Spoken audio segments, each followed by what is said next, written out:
हरे कृष्ण।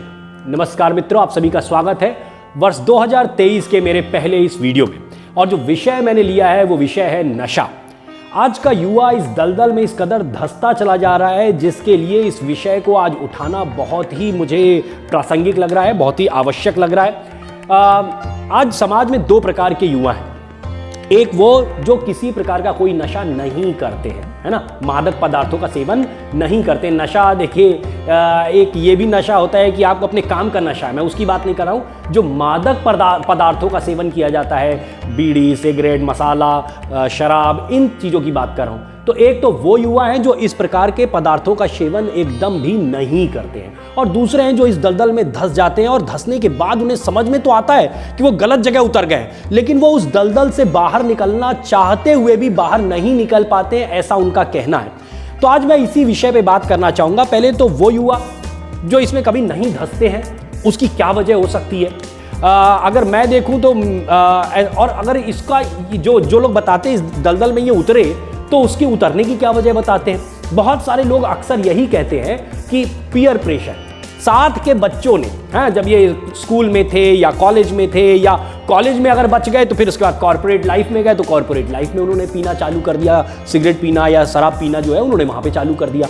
और उसकी मेन वजह बताते हैं कि साथ के लोगों ने हमें इस तरीके से समझाया कि ये बड़ी अच्छी चीज़ है, और बड़ी अच्छी चीज़ समझते हुए, चाहे उन्होंने स्कूल में स्टार्ट किया या कॉलेज में स्टार्ट किया या कॉर्पोरेट लाइफ में जाके स्टार्ट किया, उन्होंने पीना चालू कर दिया, और इसके बाद फिर वो उस दलदल में धंसते चले गए। उनका मनोबल इतना कमजोर होता चला गया कि उसके बाद जब वो बाहर निकलने की कोशिश करते हैं तो वो निकल नहीं पाते हैं। देखिए, पहली चीज तो वो कैटेगरी जो ये कहती है कि हमने पिया ही नहीं, हाँ, जैसे मेरे टाइप के लोग। लेकिन हमारे टाइप के लोग बहुत कम होते हैं जो कि कभी पिए नहीं। लेकिन इसका ये मतलब नहीं है कि हमारे ऊपर प्रयास नहीं किया गया। भाई, मैंने भी बीटेक किया, एमटेक किया, और हमारे ऊपर भी कॉलेज में बहुत प्रयास हुआ, पिलाने की कोशिश की हमारे साथ के लोगों ने।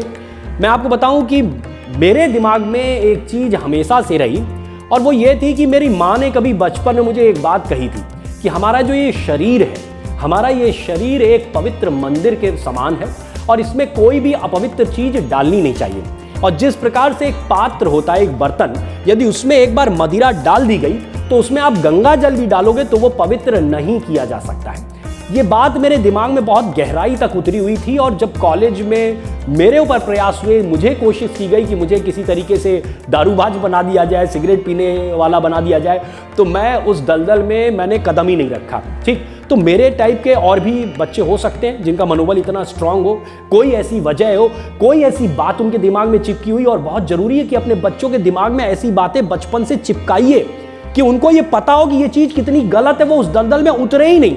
इसलिए मैं कहना चाह रहा हूं, ये वीडियो उन सभी बच्चों को दिखाइए जो कल को कॉलेज जाने वाले हो, या अगर कॉलेज में पढ़ रहे हैं उनको भी ये जरूर दिखाइए कि हो सकता है कि उनको कुछ इसमें से ऐसी चीज मिल जाए और वो इस दलदल में उतरे ही नहीं। और अगर किसी वजह से उस दलदल में उतर गए तो उस दलदल से कैसे बाहर निकलना है, आज उसकी बात मैं जरूर करूंगा।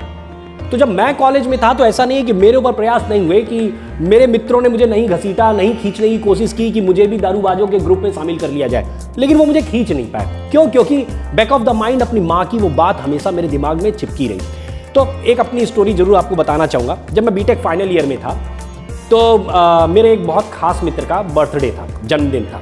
और जन्मदिन में कॉलेज में अक्सर यही होता है कि रात के 12 बजे जो भी खास मित्र हैं सब इकट्ठा होंगे, और इसके बाद जो उनमें से पीने वाले हैं ज़्यादातर सब वो पीते हैं, जो नहीं पीते हैं वो नहीं पीते हैं। फिर एनीवे, बीटेक फाइनल ईयर था। उस मेरे दोस्त के पिताजी की, वो डे स्कॉलर था, तो उसके पिताजी की दारू की बहुत बड़ी दुकान थी। उसने कहा कि वहीं दुकान पे चलेंगे, रात 12 बजे शटर उठेगा, सबके सब अंदर होंगे, शटर डाउन होगा, फिर इसको जो पीना है वो पिएगा। तो यही हुआ कि सारे मित्रगण पहुंचे और शटर उठा, सब अंदर, शटर डाउन, सब अंदर बैठे हुए। जिसको जो ब्रांड पीनी है भाई साहब खुला रखा है दरबार, तो जिसको जो पीनी है उठा के अपना पीना चालू कर दिया। अब वो मेरे पास भी आया, यार आज तो तुझे पीनी पड़ेगी। मैंने कहा क्यों पीनी पड़ेगी, किस खुशी में पीनी पड़ेगी? कभी मेरा बर्थडे है, और भाई इसके बाद पता नहीं तुम कहाँ जाओगे, हम कहाँ जाएंगे, हम लोग कब मिलेंगे, पता नहीं क्या होगा। और सही बात है, बीटेक के बाद से आज तक उससे मुलाकात नहीं हुई है। तो बात होगी 2002 की बात है, आज से 21 साल पहले की बात है। तो कहा कि पता नहीं तुम कहाँ होगे और हम कहाँ होंगे, तो ये आज मेरा समझ लो कि साथ का अंतिम बर्थडे हम लोग मना रहे हैं, फिर पता नहीं कब मनाएंगे, तो आज तो पीनी पड़ेगी। तो मैंने कहा नहीं मैं नहीं पीऊँगा। मैं जब 4 साल नहीं पी बीटेक में, तो आज क्यों पी लूँगा, मैं नहीं पीऊँगा। तो कहा अच्छा चलो दारू ना पियो या बियर पी ले कम से कम। मैंने कहा बियर क्यों पी लूं जब मुझे नहीं पीनी तो नहीं पीनी है। तो कहा अच्छा एक काम करते हैं, तो ये एक गिलास में बियर लेके आए भाई साहब कि ऐसा है कि तुम ये लेके खड़े रहोगे और कम से कम यार ये अंतिम बर्थडे मन रहा है, एक फोटो ऐसी हो जाए, है ना, तो सब साथ में दारू पकड़े रहेंगे, तुम कम से कम बियर ही पकड़े रहो, एक साथ की फोटो हो जाए। तो मैंने कहा कि बेटा ऐसा है ना कि ये जो गिलास तुम पकड़े हुए हो इसको छूना तो दूर है, मैं ऐसे उंगली से टच नहीं करूंगा। जब मेरी अपनी प्लानिंग है, जो मेरा अपना सोचने का तरीका है, मैं उसी तरीके से काम करूंगा ना, तुम्हारे कहने से थोड़ी हो जाएगा। मतलब तुम्हारी बात मान लूं तो मैं बड़ा अच्छा दोस्त हूं, मतलब जो दोस्ती की दुहाई देते मैं उनके लिए कह रहा हूं कि तुम्हारी बात मान लूं तो मैं बड़ा अच्छा दोस्त हो गया, और मैं तुम्हें कह रहा हूं कि ये सब चीजें गलत हैं, ये चीजें छोड़ दो, तो तुम वो ना मानो तो तुम तब भी बहुत अच्छे दोस्त हो। ये कौन सी बात हुई भाई, है ये तो कोई बात नहीं बनती है। मैं नहीं पीऊंगा, और अगर देना है तो भाई कोल्ड ड्रिंक की बोतल ले आओ, मैं वो पी लूंगा। तो फिर जब समझ गया कि नहीं मानेगा ये, तो कोल्ड ड्रिंक की बोतल आई और मैंने कोल्ड ड्रिंक पी, और उन लोगों ने जो उनको पीना था वो पिया। मैं ये बात उन बच्चों को कहना चाहता हूं जो कॉलेज में पीयर प्रेशर में दारूबाजी या सिगरेटबाजी कोई भी चीज स्टार्ट कर देते हैं। बेटा ऐसा है ना, दबाव तुम्हारे पर कोई कितना भी डाले, तुम्हें एक चीज समझ लेनी है, अपना रंग उनके ऊपर चढ़ाओ। तुम्हारा रंग इतना गाढ़ा होना चाहिए कि तुम्हारा रंग उन पे चढ़े। उनके रंग में अपने आप को रंग दिया तो तुम्हारे रंग की वैल्यू क्या रह गई। इसलिए अपने रंग में उन्हें रंगो, और बाद में उन्हें भी इस बात का उन्हें भी एहसास होगा कि वो गलत रंग ओढ़े हुए थे, वो गलत दिशा में जा रहे थे, और फिर वो कोशिश करेंगे किसी तरीके से कि वो कैसे उस दलदल से बाहर निकले। तो ये बात मेरे दिमाग में चिपकी हुई थी और मैं कभी उस दलदल में नहीं उतरा। ठीक, अब आज अगर मेरे ही कुछ परिचित है जिनको मैं जानता हूं कि वो पी रहे हैं और मैं उनको कहता हूं कि छोड़ो, तो वो मुझसे यही कहते हैं कि यार तुम कभी उस दलदल में उतरे नहीं, तो तुम क्या जानो कि उससे निकलने में कितनी दिक्कत होती है। हम लोग भी छोड़ते हैं, 10-15 दिन के लिए छोड़ते हैं, और 10-15 दिन छोड़ने के बाद फिर वो दलदल हमें इस तरीके से घसीटता है कि हम फिर उस दलदल में उतर जाते हैं। तो आज मैं आपके समक्ष वो स्टोरी रखना चाहता हूं जो उस दलदल में उतरा, बहुत गहराई तक उतरा, जिस एक्सट्रीम एज तक जाया जा सकता है ना, जिसके बाद लौटना जरा भी संभव है। मतलब कि ये नहीं कि अब उसके बाद निपट ही जाना है। तो बस समझ लो कि जो लास्ट एज तक था वो वहां तक गया बंदा, और उसके बाद वो वापस आया। मैं आज उसकी स्टोरी आप सभी के समक्ष शेयर करना चाहूंगा। ये हमारे मित्र हैं अजय गुप्ता, आज यूएस में नौकरी करते हैं, अच्छी सॉफ्टवेयर इंडस्ट्री में हैं और अच्छा खासा कमाते हैं। हमारे साथ बीटेक में साथ में थे हम लोग, यही हमारे कानपुर के रहने वाले, हमारे घर के पास में इनका भी घर हुआ करता था, आज भी है, अब तो खैर ये यूएस में है। तो कहने का मतलब ये है कि इन्होंने हमारे साथ में बीटेक किया, मेरी ब्रांच इलेक्ट्रॉनिक्स एंड कम्युनिकेशन हुआ करती थी, इनकी कंप्यूटर साइंस थी।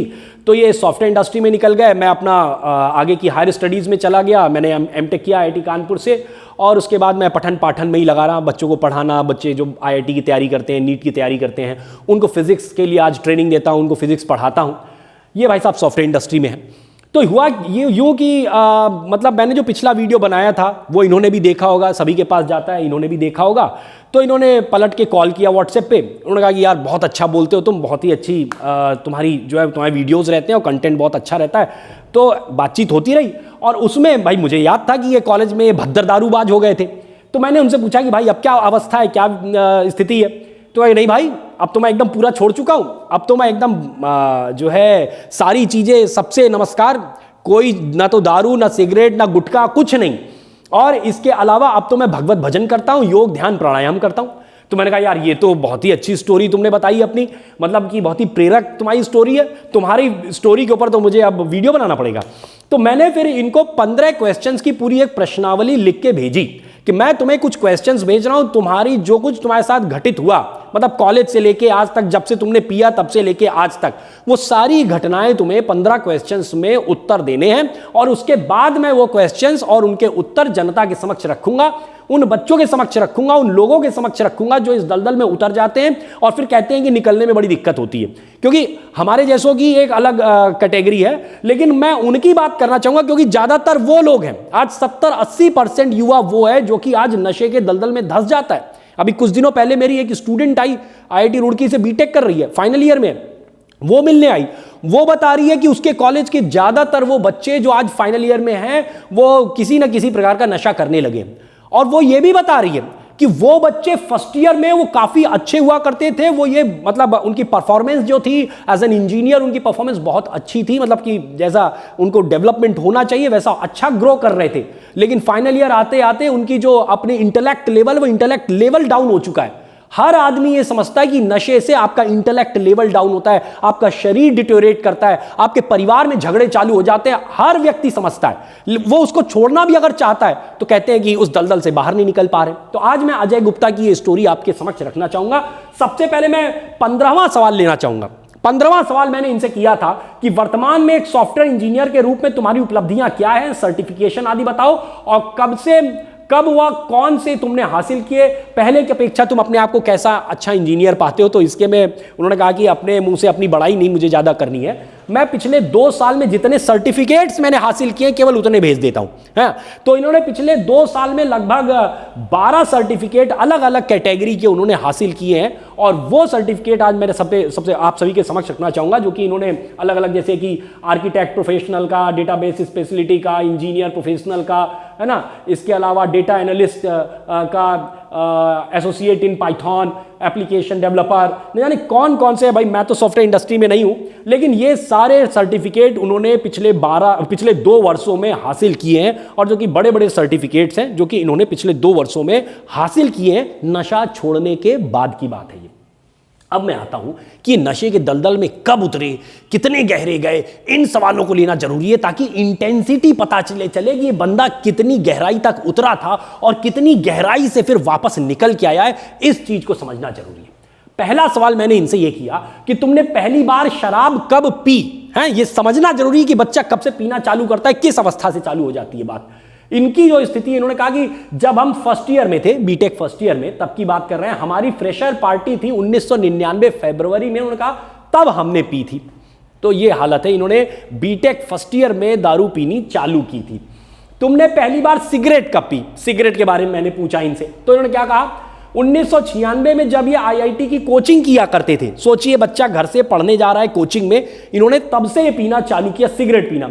और मुझे जितेंद्र शर्मा नामक एक व्यक्ति जो मिला, जो एकता अगरबत्ती का ओनर हुआ करता था, मतलब इसके पिताजी, जो इनके साथ एक बच्चा कोई था जो कि कोचिंग में पढ़ता था, और वो उनके पिताजी एकता अगरबत्ती के मालिक थे। और वो शख्स 3 साल से तैयारी कर रहा था, 3 साल से उस समय तैयारी हो रही थी, सेलेक्ट नहीं हो रहे हैं।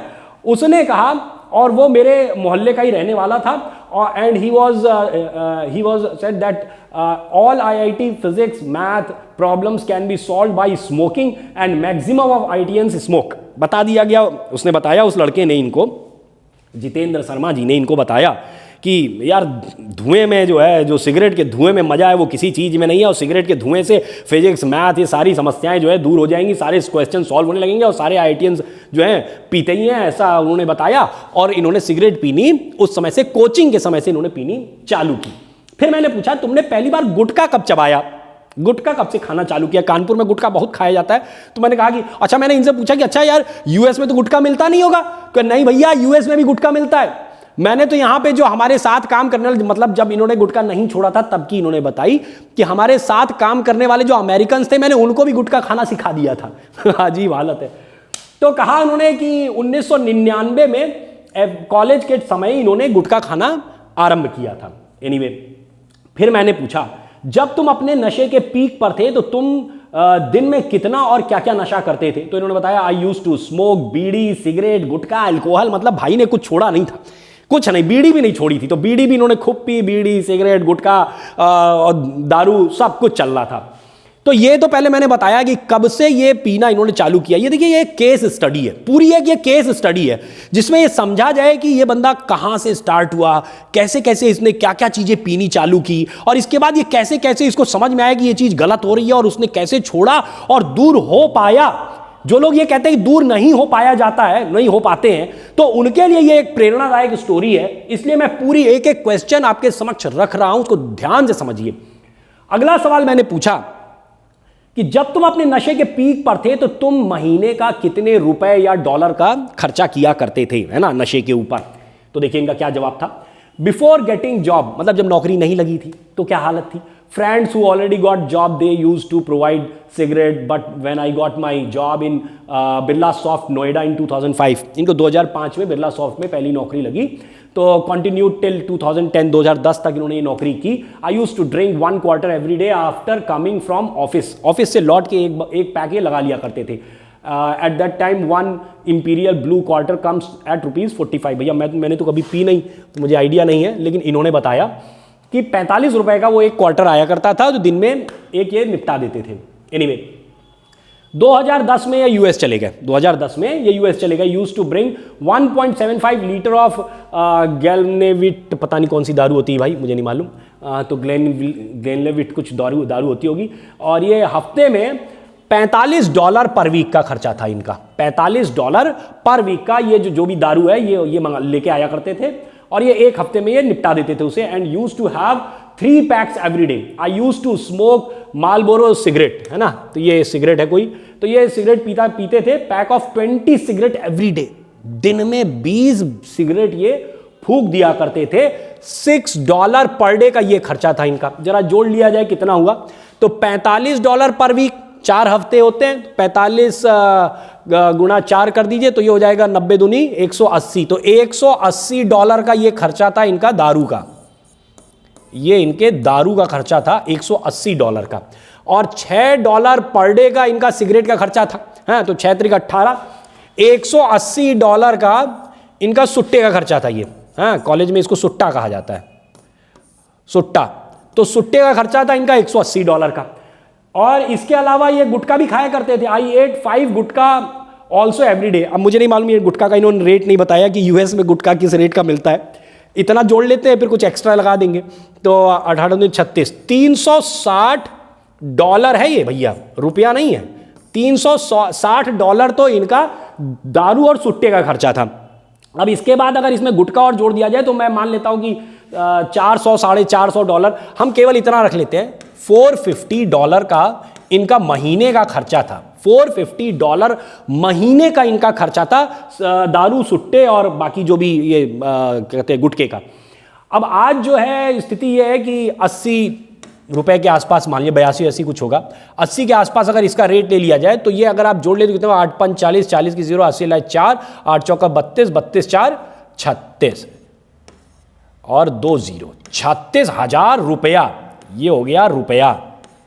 ₹36,000 महीने का इनके नशे का खर्चा था। तो ये समझना इसलिए जरूरी है कि किस गहराई तक ये उतरे हुए थे कि यूएस में रह के ये ₹36,000 महीना केवल नशे पे उस समय फूका करते थे, दारू सिगरेट और गुटखे के ऊपर, राइट। तो ये तो हमने अभी समझा कि किस गहराई तक ये उतरे हुए थे। अब हम जरा ये समझेंगे कि इन्हें कब चेतना आई और ये कैसे उस दलदल से बाहर निकल के आए। तो आइए छठे क्वेश्चन की तरफ बढ़ते हैं। छठा क्वेश्चन मैंने इनसे पूछा, तुम्हें पहली बार कब व कैसे प्रेरणा आई कि नशा करना गलत है और इसे छोड़ देना चाहिए, है ना, कैसे आई प्रेरणा। तो उन्होंने बताया कि when my son was 6 years old, है ना, इन्होंने मुझे बताया वैसे भी और इन्होंने लिख के भी भेजा है, तो वही मैं पढ़ देता हूँ। 6 years old ही यूज्ड टू से दैट पापा इसको पीना छोड़ दो क्योंकि I was out of control after drinking. एक खास बात जो उन्होंने बताई कि क्या दिक्कत होती थी, तो कि मैं गुस्से में बहुत रहता था, बहुत गुस्से में रहता था और गुस्से में कुछ भी कर बैठता था। तो मतलब आप दारू में हैं तो पता चला बच्चे को भी मार रहे हैं, पत्नी के साथ भी दुर्व्यवहार कर रहे हैं, जो बच्चा कोई डिमांड लेके आपके पास आ रहा है आप उसको झिटक के बाहर हटा देते हैं। मतलब आप जब दारू में हैं तो आप दारू के नशे में हैं तो आपको कुछ समझ में आएगा ही नहीं। तो कहने का मतलब है कि ये आउट ऑफ कंट्रोल हुआ करते थे। My health condition became very bad with high BP। I felt like there was continuous headache, also diagnosed with diabetes. I can't walk for 500 meters. I was not able to control my anger in spite of going through anger management session. मतलब इन्होंने anger management session लेना भी चालू कर दिया था, लेकिन इसके बावजूद वो अपने गुस्से को नहीं नियंत्रित कर पा रहे थे। उनका BP बढ़ता जा रहा था, डायबिटिक होते चले जा रहे थे, मतलब शरीर की ऐसी तैसी हो गई थी। मुझे फ़ोन पे उन्होंने ये भी बताया कि मुझे जब ऐसा लगा कि एक बार मेरा बच्चा मेरी गोद में आया और मैं उसे लेके 100 कदम नहीं चल पाया, तो मुझे लगा यार ये क्या जीवन बना लिया है मैंने अपने शरीर को अपने लिए एक बहुत बड़ी समस्या बना ली है। तो मुझे फिर उसके बाद चेतना आई कि ये बहुत गलत जगह चला जा रहा हूँ, मैं बहुत गलत होता चला जा रहा है, अब इसको छोड़ना चाहिए। फिर देखिए मैंने सवाल किया कि तुमने अंतिम बार शराब कब पी, तो इन्होंने बताया कि इन 2015 दिसंबर 25, तो दिसंबर 25 2015 को इन्होंने पहली बार दारू छोड़ी। आज 2023 में खड़े हैं हम लोग, तो आप ये समझिए कि एक अच्छा खासा समय हो चुका है, ये उससे दूर हो चुके हैं। तुमने अंतिम बार सिगरेट कब पी, तो इन्होंने बताया left from June 2, 2017 when my daughter was born. तो बिटिया पैदा हुई और बिटिया ने इन्हें एक बहुत अच्छा जो है प्रेरणा दी, और बिटिया के पैदा होने पे इन्होंने एक बहुत अच्छा काम किया कि इन्होंने सिगरेट भी छोड़ दी। तो 2015 में इन्होंने दारू छोड़ी, 2017 में इन्होंने सिगरेट छोड़ी। फिर मैंने पूछा कि तुमने अंतिम बार गुटखा कब चबाया, गुटखा कब छोड़ा तुमने, तब इन्होंने बताया कि दिसंबर 2020 में इस्कॉन टेम्पल ये गए थे। तो यूएस में इस्कॉन टेम्पल है, तो ये इस्कॉन टेम्पल अपनी पत्नी के साथ, बच्चों के साथ जाते हैं। तो उन्होंने बताया कि इस्कॉन टेम्पल गया, I was not allowed to serve in kitchen as I use to eat gutkha in temple. क्योंकि ये वहां पे भी चबा लिया करते थे, तो मतलब दारू और सिगरेट तो छोड़ चुके थे, गुटखा इनका चल रहा था। तो 2020 में जब इन्हें वहां इस्कॉन टेम्पल के किचन में घुसने से रोक दिया गया, तब इन्हें ये लगा कि यार ये तो बड़ी गलत बात है, मतलब फिर इसके बाद उन्होंने कहा ये तो बड़ी बेइज्जती वाली चीज हो गई है। फिर उन्होंने उस दिन से गुटखा चबाना भी छोड़ दिया। आगे बढ़ते हैं, जब तुमने शराब छोड़ी, ये बहुत ही इंपॉर्टेंट क्वेश्चन है, क्योंकि यही अक्सर जो लोग कहते हैं कि हम उस दलदल में उतर गए और उसके बाद हमें निकलने में बड़ी दिक्कत हुई। तो कैसे आप प्रैक्टिकली बाहर निकल सकते हैं? मेरी मत मानिए भाई, मैंने पी ही नहीं कभी, तो मैं क्या आपको समझाऊंगा। अजय गुप्ता की मानिए, है ना, गहरे तक दलदल में धंसे और धंसने के बाद ये बाहर आए। तो मैंने इसीलिए सवाल पूछा, ये वाला सवाल सुनिए, जब तुमने शराब छोड़ी तो कितनी दिक्कत हुई, क्या क्या दिक्कतें हुई हैं? अर्थात पुनः जब शराब आकर्षित करती थी तो तुम खुद को कैसे रोकते थे? किस चीज ने तुम्हें बल दिया शराब से दूर होने में? ये उत्तर थोड़ा विस्तार से लिख रहा, ये मैंने कहा। तो इन्होंने ये बारीकी से एक एक चीज बताई। इट वॉज वेरी हार्ड, पहली लाइन उन्होंने लिख दी, it was very hard to stop drinking. I tried several different things like electronic cigarette से कोशिश की इन्होंने, है ना। तो देखिए उन्होंने बाकायदा बताया कि ऐसा नहीं कि इतना आसान था कि हम बस मन किया आज से शराब छोड़ देते हैं, और आज से शराब छोड़ दी उन्होंने, ऐसा नहीं हुआ था। देखिए उन्होंने प्रैक्टिकल तरीका बताया। उन्होंने कहा कि भाई क्या बहुत दिक्कत हुई, क्या कहा, आई tried several things like electronic cigarette, कोई चीज आती है, उन्होंने उसकी कोशिश की। निकोटिन च्युइंग गम्स जो होते हैं, प्रचार भी इसका खूब आता है, उन्होंने वो भी प्रयास कर लिया, बट इट डिडंट वर्क, ये इसने काम नहीं किया। I was able to stop drinking for 15 days several time but again started. मतलब इन्होंने स्वीकारा ये बात कि ऐसा नहीं है कि मैंने एकदम एक दिन मन आया कि आज से छोड़ना और छोड़ दिया, ऐसा नहीं हुआ था। बहुत सारी चीजें, निकोटिन और ये वो तीन जाम जो कुछ कुछ बताया जाता है, वो सारी कुछ चीजें उन्होंने कोशिश की, लेकिन वो छोड़ने में असफल रहे, वो उसको छोड़ नहीं पाए। अब हुआ क्या, it didn't work, I was able to, कई बार उन्होंने 15 दिन के लिए छोड़ी और फिर पीने लग गए। From 2014 I started listening Bhagavad Gita, सुंदर कांड, बीके शिवानी। ये चीज देखिए, जिसने वर्क किया वो ये है भगवत गीता, सुंदर कांड, BK Shivani, Sadhguru, somewhere their teachings helped me. तो इन चीजों ने इन्हें मदद की, ये सारी चीजें जो इन्होंने पढ़नी चालू की, जब इनका जो अंदर से शुद्धि चालू हुई, है ना, तो जब अंदर से शुद्धि चालू हुई तब जाके इनको ये बल आया, क्योंकि वो मनोबल कमजोर हो जाता है। उस मन के बल को मजबूत करना आवश्यक है, और उस मन के बल को मजबूत करने में एक ही चीज आपकी मदद कर सकती है, और वो है आध्यात्म, अध्ययन आत्म का। यदि अपने आत्म का आपने अध्ययन कर लिया, उसको समझ लिया, अंदर से जब वो बल आना आरंभ हो गया, तो इसके बाद फिर ये बाहर के च्युइंगम और ये इलेक्ट्रॉनिक सिगरेट, इन सब की जरूरत नहीं है, फिर अपने आप छूट जाएगा। किसी प्रकार के दवा को लेने की जरूरत नहीं है। इन्होंने बाकायदा देखिए आगे समझाया, क्या कहा, I started with drinking warm water whenever I was thirsty and stopped normal and cold water. This resolved a lot of cravings of alcohol. उन्होंने बताया जब मुझे दारू पीने की एकदम वो लगता था लत लगी, यार दारू पीनी है, दारू पीनी है, दारू पीनी है, तो फिर उसके बाद इन्होंने क्या किया कि इन्होंने वार्म वाटर पीना चालू किया। वार्म वाटर से इन्होंने इस चीज को दूर किया। आई वॉज थर्स्टी, जब भी इन्हें प्यास लगती थी, कोल्ड वाटर पीना ही बंद कर दिया। गर्म पानी पीने से ये जो अंदर से दारूबाजी की एक मतलब इच्छा जागृत होती थी, वो राक्षस जो इनको घसीटना फिर से दलदल में चाहता था, उस राक्षस को इन्होंने गर्म पानी से पहले तो मारना चालू किया। I stopped company of those people who used to smoke drink, this also helped a lot. तो मतलब साथ के जितने दारूबाज थे, जितने सिगरेट बाज थे, और हो सकता है इनमें से कईयों को इन्होंने ही लत लगाई हो, लेकिन इन्होंने जब ये समझ लिया कि ये चीज गलत है, तो फिर उन्होंने उस कंपनी को छोड़ दिया। हो सकता है उनको भी समझाया होगा कि बेटा ये गलत चीज है, छोड़ दो, वो नहीं छोड़ने को तैयार थे। अरे वो नहीं छोड़ रहे, ना छोड़े, तुम तो छोड़ना चाहते हो ना, तुम छोड़ो। तो उन्होंने कहा कि हमने उस कंपनी को ही छोड़ दिया, उन सारे दोस्तों यारों को किनारे कर दिया कि नहीं भैया, इनके साथ उठना बैठना बंद, एकदम बंद। ठीक। Started walking and we use to walk for 6-7 miles every day. हो सकता है इनके साथ और भी कोई रहा हो जो कि छोड़ना चाहता हो। तो इन लोगों ने क्या किया कि 6-7 माइल्स मतलब मील ये डेली ये वॉक करते थे। स्टार्टेड स्विमिंग एवरीडे, तैरना, स्विमिंग करना चालू किया, मतलब कि फिजिकल एक्टिविटीज बढ़ाई इन्होंने अपनी। स्टार्टेड डूइंग योगा एंड प्राणायाम, योग एंड प्राणायाम करना चालू किया। Change diet having onion and garlic, मतलब कि इन्होंने यहां तक छोड़ दिया कि मतलब लहसुन प्याज तक नहीं खाना है। इस प्रकार से अपना खान पान सुधारा, अपनी फिजिकल एक्टिविटीज बढ़ाई, अपने आध्यात्मिक टीचिंग्स बढ़ाई और इस तरीके से इन्होंने इस दारूबाजी को छोड़ा। तो मेरे ख्याल से अब ये बात आपको समझ में आ रही होगी कि जो इस गहराई में उतरा, प्रैक्टिकली उन्होंने एक एक बात बताई कि हमारे लिए भी इतना आसान नहीं था, लेकिन फिर धीरे धीरे धीरे मतलब हाँ मजबूती लानी पड़ेगी। और ये समझिए कि उस मजबूती की जो आधारशिला है वो कहां से स्टार्ट हुई है। आधारशिला किसी भी एक्सटर्नल चीज से नहीं आरंभ हो सकती, आधारशिला इंटरनल चीज से आरंभ होती है और वो है अपने आध्यात्मिक उत्थान की तरफ जब आप बढ़ने लगे तो आपकी पहले नींव मजबूत पड़ी और फिर उसके बाद उन्होंने कैसे कैसे किन किन चीजों की मदद लेके उसको छोड़ा है वो उन्होंने बताया। फिर मैंने पूछा आज तुम्हारा खाने पीने का क्या रूटीन रहता है, आज के बारे में मैंने पूछा। तो आज के बारे में फिर उन्होंने बताया, देखिए क्या कहा, starts in the morning with 1 big glass of warm water. आज भी वो गर्म पानी के साथ स्टार्ट करते हैं। It cleans up and so I become charged. तो गर्म पानी के साथ आरंभ करते हैं, उससे उनको चार्जिंग हो जाती है। 45 minutes yoga pranayama with Baba Ramdev. हाँ, तो यूएस में भी रह के बाबा रामदेव के भक्त हैं और उनके साथ डेली सुबह 45 मिनट ये योगा प्राणायाम ये सारी कुछ चीजें करते हैं। इसके बाद 1 ग्लास ऑफ करेला जूस। भैया बड़ा कठिन काम होता है, लेकिन चलिए बड़ी अच्छी बात है कि 1 ग्लास ऑफ करेला जूस सुबह पीते हैं।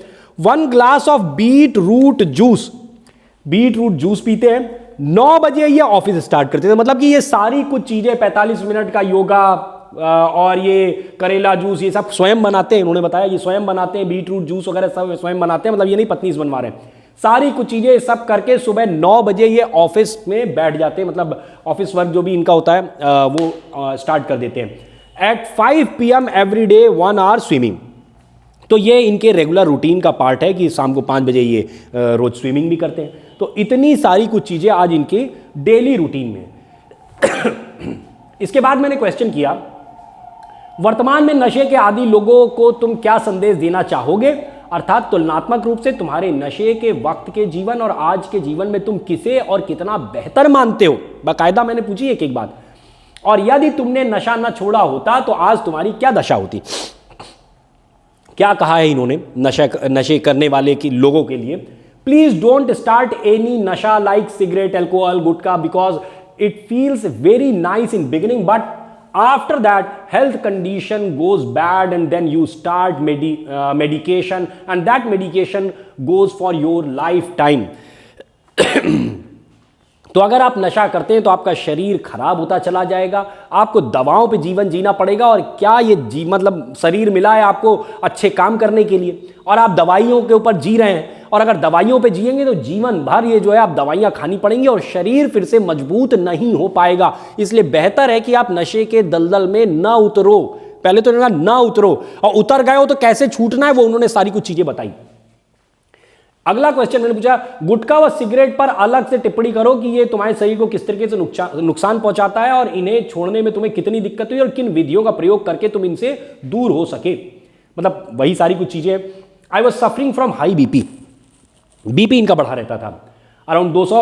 Also diagnosed with diabetes, several body condition like lower back pain, घुटने में लगातार पेन होता था। Anger was at highest level, मतलब कि गुस्से में रहते थे हमेशा, उस गुस्से को ये मैनेज नहीं कर पा रहे थे। ये सारी चीज दिक्कतें हुई। तो अजय गुप्ता जी ने ये बहुत बड़ा काम किया और इसीलिए इनकी स्टोरी को आपके समक्ष लाना बहुत जरूरी था। 14वां क्वेश्चन जो मैंने इनसे किया, जीवन में आध्यात्म व योग की आज तुम कितनी महत्ता समझते हो और नशे के आदी लोगों को उस दिशा में प्रारंभिक तौर पर, जब आप चले जाएंगे उस आध्यात्म की दिशा में तब तो अच्छी बात है, लेकिन आप पहली बार कैसे उसकी तरफ बढ़ेंगे उस पर मैंने कहा उस दिशा में प्रारंभिक तौर पर क्या करना चाहिए, कैसे आगे बढ़ना चाहिए, इस पर तुम क्या कहोगे। तो अजय भाई कहते हैं स्टार्ट लिसनिंग भगवत गीता, मतलब कि आप कुछ ना करो तो कम से कम यूट्यूब पे बहुत सारे चैनल हैं, इस्कॉन के अपने वीडियोस होते हैं, उस पर आप भगवत गीता सुनना चालू करिए। स्टार्ट लर्निंग पतंजलि योग प्राणायाम, है ना, बाबा रामदेव हैं और भी दूसरे योगाचार्य हैं जो कि अलग अलग तरीके के योगा सिखाते हैं, तो उसको सीखना चालू करिए, कम से कम इतना तो करिए। ठीक, develop proper control over breathing and for this best tool is jalneti. इन्होंने जलनेती को बड़ा हाईलाइट किया है कि आप जलनेती करिए, इससे आपकी ब्रीदिंग अच्छी होगी, तो जलनेती सीखिए। हाँ, आपको यूट्यूब पे मिल जाएगा, किसी न किसी अच्छे योगाचार्य के द्वारा सीखिए और फिर जलनेती करिए। Physical activity like walking, running, swimming, cycling helps a lot. तो ये सारी कुछ चीजें जो हैं, ये फिजिकल एक्टिविटी अपनी बढ़ाइए। रेगुलर ब्लड डोनेशन, इन्होंने ब्लड डोनेशन को भी काफ़ी जो है वजह वो दिया है, वेटेज दिया है कि ब्लड डोनेशन करिए, क्योंकि ब्लड निकलेगा पुराना, अगर ब्लड में कुछ कमी आ गई है, कुछ भी अल्कोहलिक हो चुका है या जो भी समस्याएं हो चुकी हैं, पुराना ब्लड निकलेगा, कुछ नया ब्लड आपका बनेगा, है ना। ब्लड जब बनने लगेगा तो धीरे धीरे नए ब्लड से आपका ब्लड भी जो है शुद्ध होता रहेगा। No medicine in the world can cure your BP और डायबिटीज़। बात सही है कि बीपी और डायबिटीज़ को सही करने वाली कोई दवा नहीं बनी है। इसका तरीका यही है कि आप जितना मेडिटेशन करेंगे, योग, ध्यान, प्राणायाम की तरफ जितना अच्छे से जाएंगे, जितनी अपनी डाइट को अच्छा रखेंगे, उतना ही अच्छा ही आपका बीपी रहेगा, आपकी डायबिटीज़ आपको नहीं होगी, आपके शरीर एकदम शुद्ध रहेगा। तो ये पूरा वीडियो मैंने इसीलिए रखा कि देखिए, इस प्रकार के लोग बहुत कम हैं जो कि नशा एकदम करते ही नहीं। इस प्रकार के ही लोग ज़्यादा हैं जो कि नशा करते हैं, उस दलदल में उतर जाते हैं, फिर उसमें धंस जाते हैं और उससे निकलने की इच्छा तो रखते हैं, लेकिन वो शक्ति नहीं मिल पाती, वो इच्छा शक्ति नहीं आ पाती है कि उसको परमानेंटली छोड़ पाए। 10-15 दिनों के लिए छोड़ते हैं और फिर वो उस दलदल में वापस चले जाते हैं। ऐसे लोगों के लिए अजय गुप्ता जी की ये स्टोरी बहुत इंपॉर्टेंट है। इस बात को समझना कि जो आदमी महीने का समझिए 36,000 रुपये महीना, $450 महीने का खर्चा कर रहा था एक समय दारू, सिगरेट और गुटखे के ऊपर, वो आदमी उस दलदल से बाहर निकल के आता है। आज आप समझिए, जैसे मैंने इनके सर्टिफिकेट्स लगाए, एक से एक बढ़िया सर्टिफिकेट आज ये हासिल कर रहे हैं और ये महसूस कर रहे हैं कि किस तरीके से वो इस दलदल से बाहर निकलने के बाद अपने आप को एक बेहतर इंसान महसूस कर रहे हैं, अपने फैमिली के साथ एक अच्छा फैमिली पर्सन महसूस कर रहे हैं, अपने बच्चों के साथ अच्छे से खेल पा रहे हैं। इसलिए बहुत ज़रूरी है कि आज का युवा इन चीज़ों को समझे और इस नशे नामक बीमारी से, नशे नामक राक्षस से दूर हो सके। यही सोच रखते हुए मैंने आज ये पहला वीडियो बनाया। साल का पहला वीडियो था। मैंने कहा सकारात्मक एक विषय के ऊपर, एक ऐसे विषय के ऊपर जो समाज के लिए बहुत जरूरी है, वो सारी कुछ चीज़ें आप सभी के समक्ष रख सकूं। मुझे उम्मीद है कि आपको ये जो विश्लेषण है, ये जो पूरा प्रश्नोत्तरी वाला वीडियो रहा, ये आपको पसंद आएगा। ये वीडियो उन लोगों तक जरूर पहुंचाइए जो बच्चे या तो कॉलेज जाने वाले हैं या कॉलेज में हैं या किसी भी प्रकार से नशे के दलदल में धंसे हुए हैं। ऐसे लोगों तक ये वीडियो जरूर पहुंचाइए। जय श्री राम, जय राधे कृष्ण, जय हो भोलेनाथ, ओम नमः शिवाय।